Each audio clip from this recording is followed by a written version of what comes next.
Hi guys, welcome back to Tutorial Millennials channel. In today's video, I'm going to show you how to share an artwork from Procreate.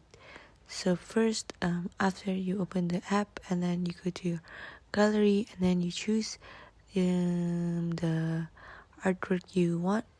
So first you tap on select and then you tap on the artwork you want to share and then tap more. Then you tap on share and then now you can choose the format of the image you want.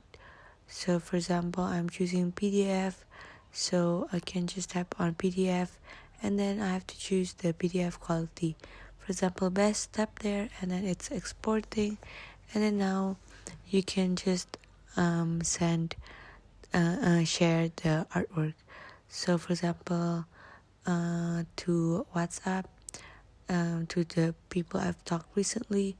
So just tap on the name and then on the top right tap on send, and then it's sending and then it says exporting successful. So that's it. I hope this video is useful and thank you for watching.